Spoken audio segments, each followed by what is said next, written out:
We live in a fantasy world now. Reality has been destroyed. This is the time that we really need to pay attention. The probabilities are overwhelmingly on gold's side. That is the best environment to see gold increase its value. Welcome to Palisades Gold Radio. I'm your host, Tom Bodrovics. Joining me today is founder and president of FFTT, Luke Gromen. Luke, thanks for joining me today. Thanks for having me on today, Tom. It's great to be here.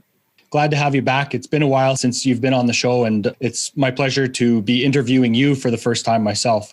So you point out that there's many signposts, as you call them. So what are these signposts indicating, and what are some of the most significant ones that stand out to you right now? Sure, yeah. So signposts, as we talk to them, or as we talk about them, are really just fundamental developments that signify potential indicators one way or another. So when you look at the signposts these days, I think what we're really seeing is the bursting of the first global sovereign debt bubble in 100 years. The last time we saw something like this was in the immediate aftermath of World War I. And in that case, the six biggest industrial powers of the era, the US, the UK, Germany, France, Russia, and Japan, all six of them over the next 2 to 12 years saw the value of their sovereign debt fall by 75 to 100% against gold over the next 2 to 10 years. And two of those six, Germany and Russia, hyperinflated. Germany more famously than Russia, but basically the currency went to zero in both cases. And so some of that's a political issue. That's not what I'm saying is likely to happen to places like the US this time. With that said, what we're seeing is not the same, but similar setups in terms of when you take a step back in terms of how we got here. In 2000, we had an equity bubble, and policymakers effectively kicked those problems upstairs to the banking sector by creating a housing bubble. And then that burst in 2008, of course. And policymakers kicked that problem upstairs to the sovereign level by basically backstopping everything. And the challenge is that once the sovereign has backstopped everything, you have effectively what is a sovereign bubble. You have full faith in credit at a time when that is being impaired or being stretched. And so now that we have kicked the problem up to the sovereign level, there's nowhere else to kick it up to. It has to be resolved via currency depreciation, unless you think Western sovereigns are going to nominally default on their sovereign debt or their entitlements, which is highly unlikely in my view. To figure out a way to basically reduce the real value of sovereign debt, devalue the debt in real terms by devaluing the currency without freaking out the bond market. And it's a very tricky thing because those two goals are diametrically opposite goals. So we're seeing a lot of signposts pointing to this is the first bursting global sovereign debt bubble in 100 years. B, they are trying to set up a system or a policy of financially repressing, inflating away these debts. And I think most recently, in the last couple months, we have seen the bond market start to figure out, we're the sucker at the card table, the proverbial sucker at the card table. And that's not something we want to be. And so I think that's where things stand here today. And how it develops from here is dependent on a number of different factors. Mm-hmm. So as you're talking about that sovereign debt bubble, can you talk a little bit about some of the differences, let's say abroad versus what that does to affect the population at home? Yeah, so it depends on which country you look at. I spend a lot of time with the U.S. Number one, I'm in the U.S. Number two, the U.S. is almost 2/3 of the world's global equity markets in terms of market cap. Number three, maybe most importantly, the U.S. is the global reserve currency issuer. So basically, whatever we do is going to affect everybody else in a variety of different ways. So in terms of the U.S., really, you've got a current account deficit, twin deficits. So we're running both trade and fiscal deficits that are pretty much unprecedented in size. And historically, those deficits have been significantly externally financed. In other words, basically, the rest of the world buys Treasury bonds as their FX reserve assets and finances our deficits. That has begun breaking down over the last 7 years or so as foreign central banks stopped buying our treasuries for the first time in 70 years, really. And so once you understand that the U.S. has domestic and external obligations, then you say, okay, how are these going to be resolved? They have obligations. These can be resolved by either inflating them away or defaulting on them. They're not going to default on them nominally in all likelihood. And so then you say, okay, Now, from here, if we're not going to default, we have internal obligations, external obligations. So our external obligations are obviously Treasury bonds, and we've got about $6 or $7 trillion in foreign held Treasuries outstanding. We have our defense obligations around the world, which in theory could be cut back on. In practice, probably not in any real way. And then our domestic obligations, which are usually not counted as debt, and those are very substantial. The Social Security, Medicare, Medicaid, they were estimated at about $100 trillion by former Dallas Fed Chairman Richard Fisher back in May 2008. Discount rates have come down since then. The population's 12 years older. The obligations have gone up. So the debt has gone up. So that $100 trillion is, I would take the over on that number, possibly by quite a lot. And so those obligations then come up for, is it possible we could default on our external obligations? No. Is it possible we could try to inflate them away? Yes. I think we are seeing us try to do that with this serial stimulus. And while trying, and this brings up the question of yield curve control in the U.S., is ultimately, will the Fed have to, they're already doing some yield curve management, I would say, but not yield curve control. Or can we do entitlement reform, as it euphemistically is called, which is really basically breaking the defaulting on the United States internal creditors, the baby boomers or the generation to follow my generation, Gen X, where you can cut back or reform entitlements. Politically, that was probably viable up until 2008. Once the Fed bailed out all the banks, et cetera, it became very difficult to politically cut back on mom and pop. And some of the socioeconomic unrest we've seen in the United States and elsewhere in the West. But again, in the US, I think it's all but impossible to cut back on there. So if we're not going to default on external creditors, we're not going to default on internal creditors, we're going to try to financially repress them away, both external and internal. And that each of those poses a series of challenges to do. And those challenges, this all went from being a rapidly rising problem to being an extremely acute problem in the aftermath of COVID, because the COVID situation blew an absolute gaping hole in the fiscal position of the U.S. Mm-hmm. So, Luke, you've been saying that the government is gaining control of the money supply. So can you give us an example of this and explain why this is really a one-way process? Yeah, we've been saying effectively that when you look at the response to the COVID crisis, if you go back to 2019, there was a BlackRock Institute white paper written by former Fed Vice Chair Stan Fisher, two other global central bankers. And what it said was, in the next crisis, central banks are basically out of ammunition. In the next crisis, there will be unprecedented coordination between central banks and fiscal authorities. And fiscal authorities will do a bunch of spending, and the central banks will effectively monetize it, up to and including keeping interest rates well below GDP so that the rise in interest rates does not offset the stimulative benefit of the fiscal spending. That's what they said in August of 2019. Fast forward 7 months, we had the COVID crisis. That's exactly what they began doing. So what this implies is significantly negative real interest rates. But what it also implies, to your question, is effectively the central banks being subjugated by the fiscal authorities. The fiscal authorities are now in charge effectively of the marginal source of credit, marginal economic growth. And we've seen that in terms of the GDP growth. We've seen that in particular, people say, well, right now in the United States, banks aren't lending, so there can't be inflation. There can't be GDP growth. And what we've been consistently pointing out to people is that's not true. Last year, bank loans to the U.S. government rose over 20% in the United States, which is to say bank buying of U.S. Treasuries and agency mortgages were up over 20%.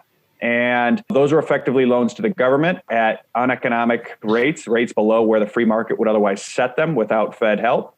And the Fed basically grew their balance sheet by a whole bunch. So you're seeing this, basically, we've called it Chinese economy with U.S. characteristics, where you saw it start last year. And I think you're seeing it in spades now with the Biden administration, where I think the thing that first really kind of surprised the bond market this year was we're seeing this pretty decent recovery. And the Biden administration came out and said, now we're still going to do $1.9 trillion. And in the last couple of weeks, they said, well, we're going to do another $3 trillion after that. And the question is, bond market's waking up to this. The question is, I think it's political. Well, can they keep doing these stimulus? And I think for as long as Biden controls the House and the Senate and the White House, they probably can, although that's not my area of expertise and some of the nuances of the political process. And then where will the bond market back up to when the Fed, I think it's when, when the Fed is forced into explicit yield curve control, where they just say, look, we're not going to let the 10-year go over. And I don't know if the number's 2%, 2.5%, 3%. I suspect it's somewhere between 2.5, but we'll see. Some of that's dependent on what the fiscal side does. If they come out, $5 trillion and more in stimulus, then maybe it could weather 3 or 3.5. So there's multiple levels there, but ultimately what it speaks to is the U.S. government is effectively, through fiscal policy, driving monetary policy for the time being, driving economic growth. So that's really where they've taken control of things, or how they've taken control of things. Mm-hmm. So, Luke, exactly as you were just mentioning about, let's say, explicit versus maybe covert yield curve control, can you give us some examples of the differences of them and why the Fed is scared to death of explicit yield curve control? Sure. So we've called what they've been doing over the last, call it 2-3 months, yield curve management, right? Where we've seen over the last, 7 or 8 weeks, the Fed's balance sheet rise in excess of the stated $120 billion per month in asset growth. So they've been buying more assets over the last 7 weeks after having been buying under for a time, generally. And I think importantly for context, as they've been doing this, the 10-year yield has backed up about 30 basis points per month in February and in March. So we've taken to calling this yield curve management, or YCMs. Basically, you can infer that had they not been more aggressive, the 10-year might have backed up more than it otherwise did. I can't prove that, but if you've got the biggest marginal buyer in debt markets buying more than they said they would, you can infer that yields probably would have risen more otherwise.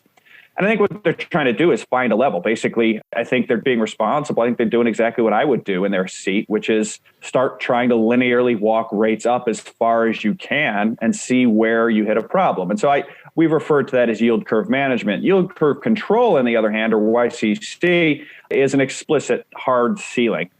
We're going to implement yield curve control at 2.5%. And that's what the United States did once World War II broke out in late 41. So in early 42, the U.S. Fed said, we are going to buy every 10-year Treasury, the U.S. Treasury issues, at 2.5%, no questions asked. And that's what would happen again this time in some way, shape, or form. And so basically that is a hard ceiling. And that is where the release valve goes entirely to the Fed's balance sheet. Whereas right now you've got two release valves. You've got the Fed balance sheet rising faster, but you also have yields rising. Here it would be yields stop rising, and the only release valve is the Fed's balance sheet. And as a practical matter, by extension, the dollar versus the international trade value of the dollar. So that's really the two differences between the two as we see it. And I think right now they are in yield curve management. And I think they're likely to stay there until something breaks. And that's a function of both, not just the yield rate, but also what's happening with the other hand with the fiscal side, where the bigger the fiscal is, then in theory, the higher the rate can be before something breaks. Mm-hmm. You were just mentioning the US dollar and let's say its comparison to the other basket of currencies. So what do you think is the path forward for the US dollar? How you see that? I think it comes down to, does the Fed do enough or not? And because of the US dollar's global reserve status, because of the amount of dollar debt outstanding, the thing that is different about the US, it's always been different about the US, is effectively if foreign governments, if foreign central banks stop buying our treasuries on net like they have for the last 7 years, that is fundamentally a very negative thing in the long run, in the intermediate and long run. However, to the extent the Fed does not pick up the slack, the Fed does not buy enough of the ensuing overhang of treasury supply, it's actually very positive for the dollar in the short run, and it's bearish for, it's good for interest rates. Interest rates go higher, bearish for debt. Because basically what happens is the United States government begins crowding out global dollar markets. You see LIBOR rise, you see the dollar rise, you see short-term treasury yields rise. And so the question then is really in terms of the dollar is what's the Fed going to do? What's the government going to do? What's the Fed going to do? We can see the stimulus rising. If they try to do this stimulus and the Fed stands aside, does not effectively monetize enough of this debt at negative real interest rates, then it could be really good for the dollar. The other hand is if the Fed buys enough, quote unquote, which in 2020 they did, they bought more than net issuance, then I think we'd see the dollar weaken. And so I think there's this management process that is being attempted by the Fed, probably coordinated with at least several other central banks, where I think they're trying to keep the major currencies in basically a channel against each other while they are trying to reflate the global economy via global fiscal spending keep correlate currencies close to each other, relatively speaking. And so I think that's how we're thinking about the various levers to the dollar. But it really, in our view, comes down to, does the Fed buy enough? Excellent. So, Luke, you've stated before that the U.S. fiscal situation is irrecoverable, barring a few Hail Marys. It seems that the Fed is really kind of stuck between a rock and a hard place.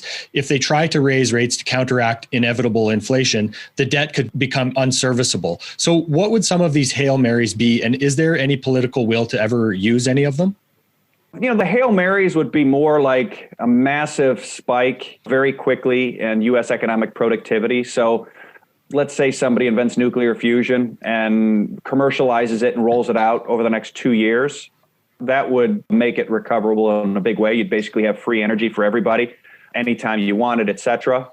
Some other type of technology breakthrough like that was deployed commercially in a very big way. And that's why I call them Hail Marys. Is theoretically possible. There's some interesting things happening in certain transportation areas, et cetera, but I don't know that it's going to arrive in a timely manner relative to what we're seeing on the fiscal side. And so it really does come down to this fiscal spend, where you're basically going to have to do a very big fiscal spend. The Fed's going to have to buy a lot of it. The real interest rates are going to have to get quite negative and just nominally grow your way out of it. And I think, it's irrecoverable from I'll become accustomed to and used over the last 40 years.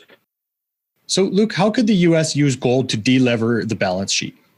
Well, there's a way. It's wonkish. It's sort of technical, but it would work, which is if you look at I think it's the Fed operating manual or the operating manual for Federal Reserve banks. The gist of it is that if Treasury instructs the Fed to remonetize gold, basically write the value of it up, it would create a Treasury general account deposit for the Treasury, which Treasury could then spend in the economy.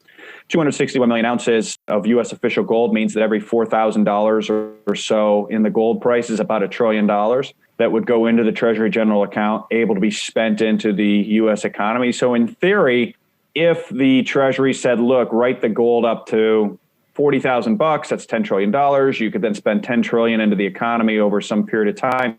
You could drive nominal GDP up significantly with no commensurate rise in debt. And at the end of it, you would have, instead of debt to GDP at 130%, it would be, 80%, 70%, 60%. You could sort of set it wherever you wanted it to based on how much you wrote the gold up and then spent into the economy and made some assumptions about multiplier effects of that stimulus. But it could be done.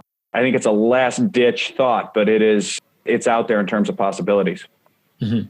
So what is the foreign held U.S. Treasuries as a percentage of the market value of U.S. official gold? What is that number currently and what does it point to for you? Sure. So it's a number we've looked at historically as almost a PE ratio for gold, because again, the U.S. is a global reserve currency issuer.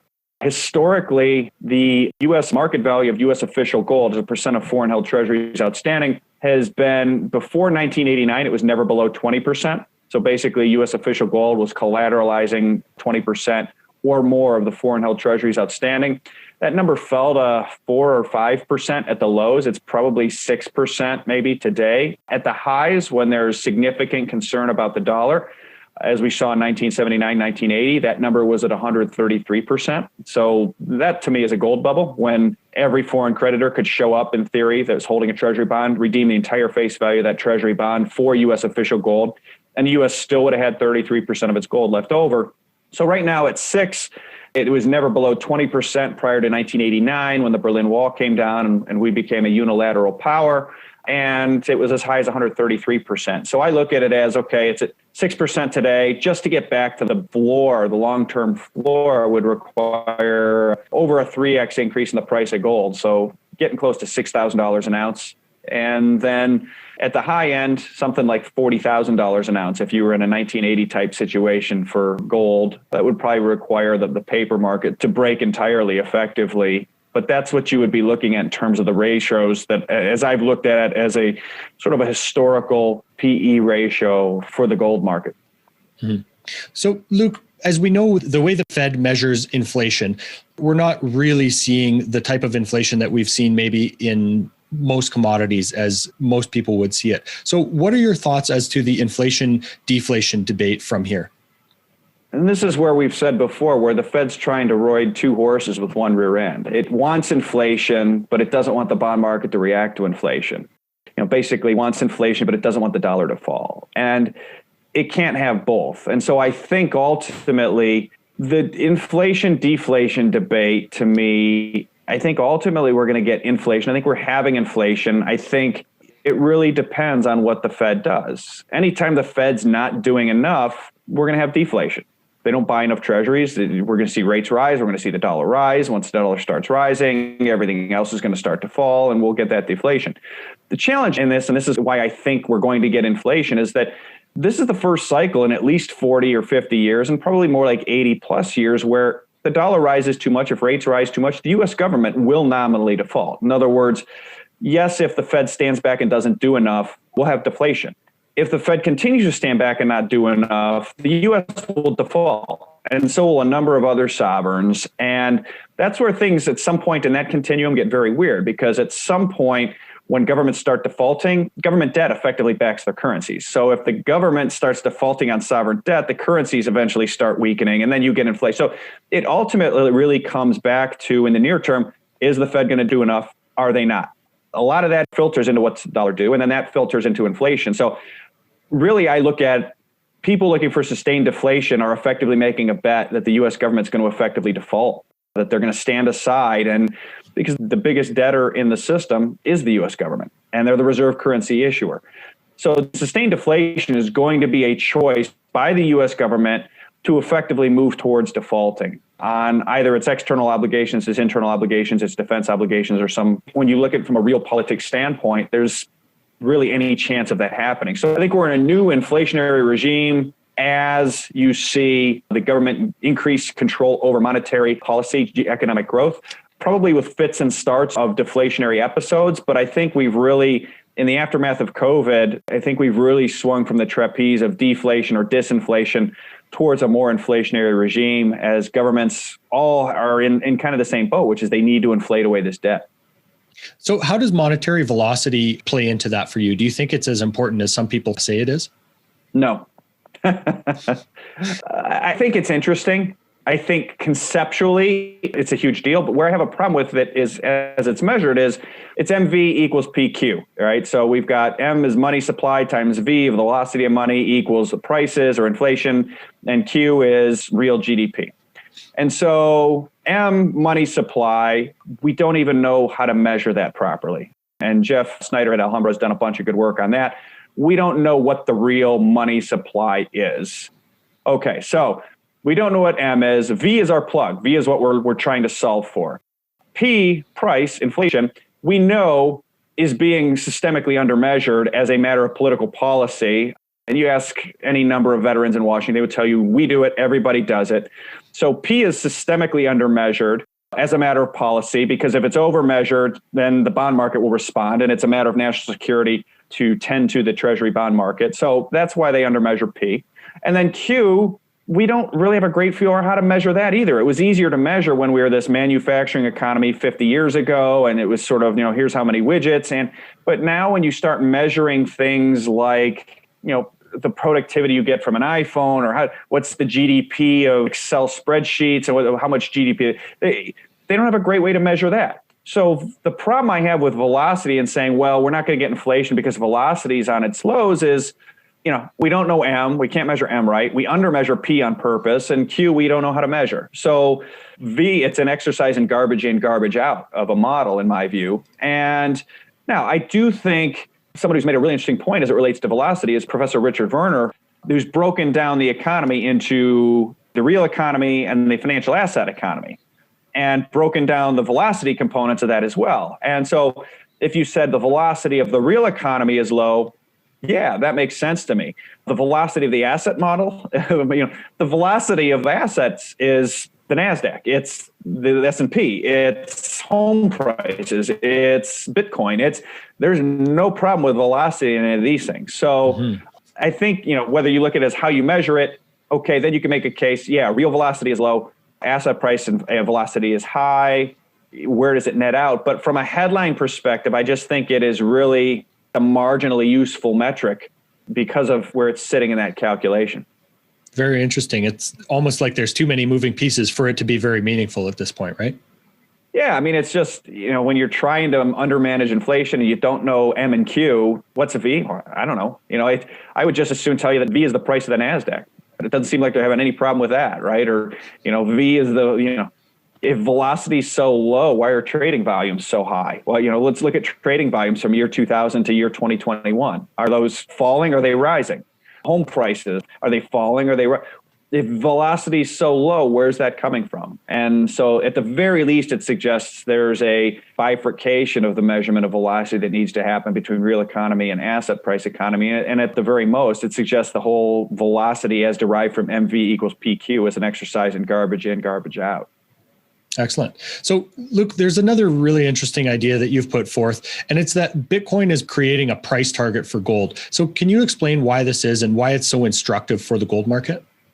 To me, I was having dinner with a relationship of mine probably almost 4 years ago now. It was one of the biggest gold traders in the world. And we had been introduced shortly before. We talked about this is our first time meeting in person. And this person said to me, this was late summer of 2017. So Bitcoin was starting to do its first, run up to whatever it was at that time, 10,000 or 12,000 on its way to 20,000 before it turned back. Just doing what gold would be doing if it didn't have the gigantic paper market attached to it. And the paper market primarily being the unallocated gold market centered in London. So to me, Bitcoin's stock to flow ratio is, I think, only marginally higher than gold's right now. That'll change in future happenings for Bitcoin.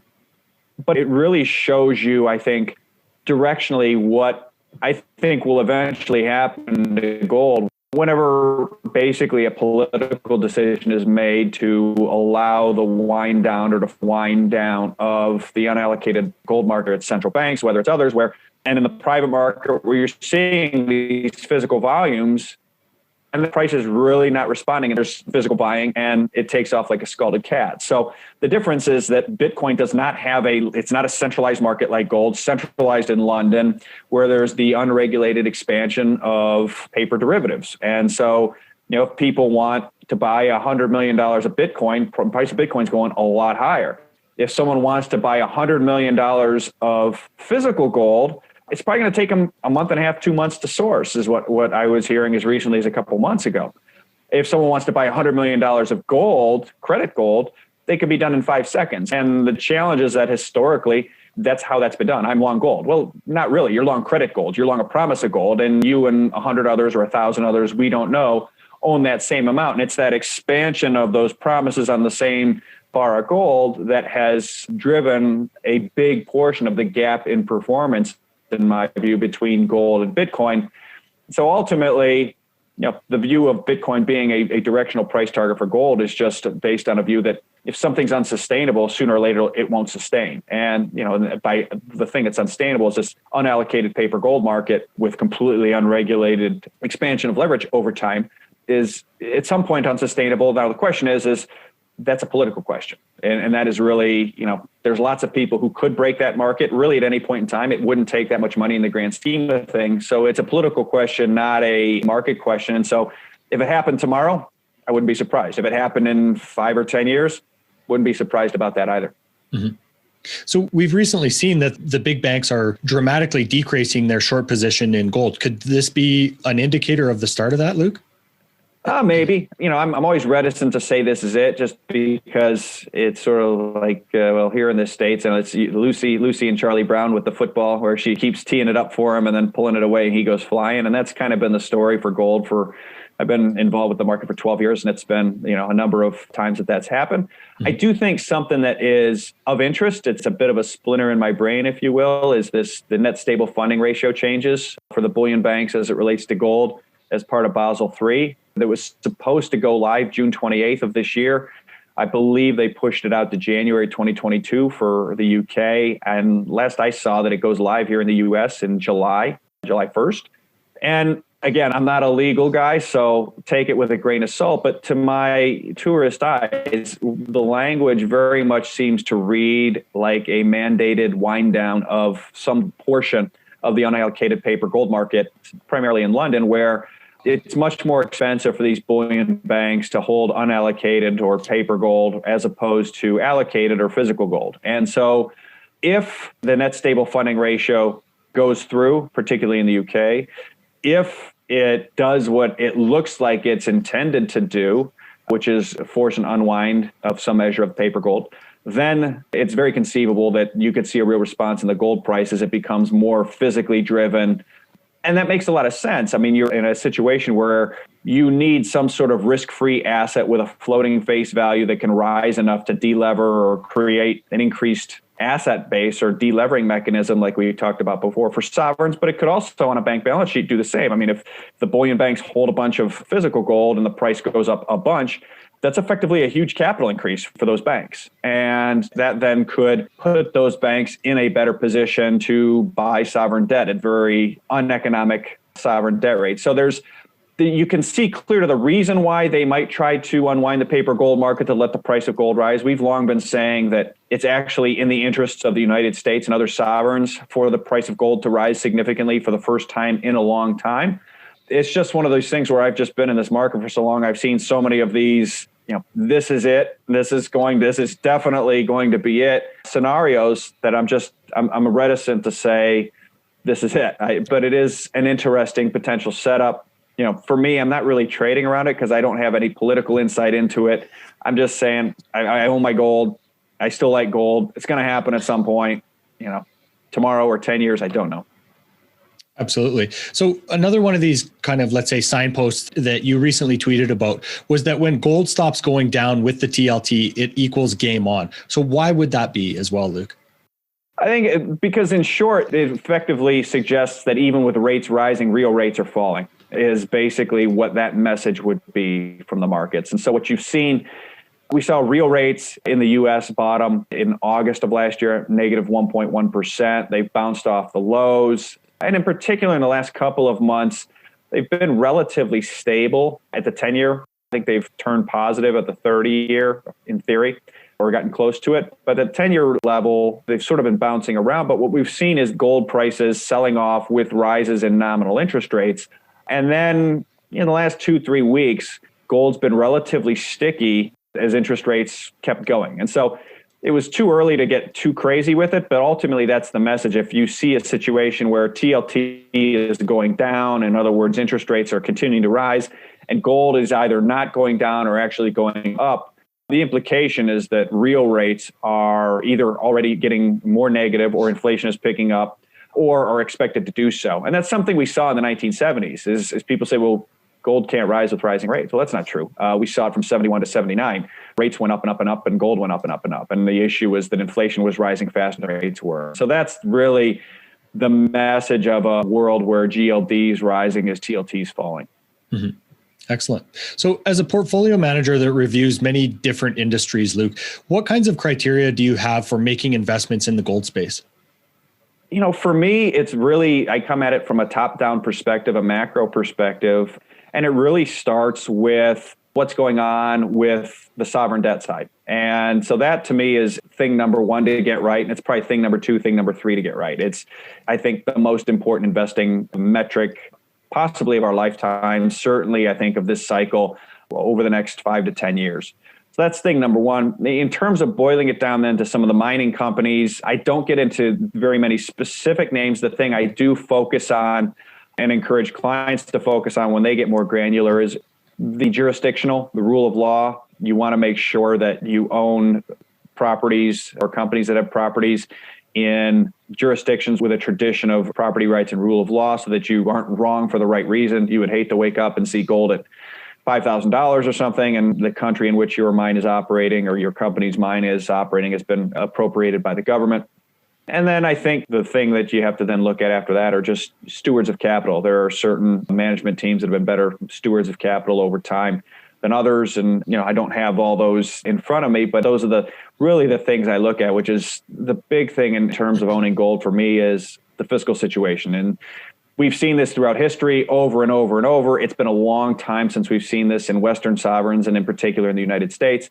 And there's really only three ways out of this. You either default or restructure you financially repress or inflate it away, or you hyperinflate. And if we take away the political, the reality that politically that it's highly unlikely that we're going to see a default or restructuring of U.S. debt, then we're going to get some sort of financial repression, inflation, et cetera.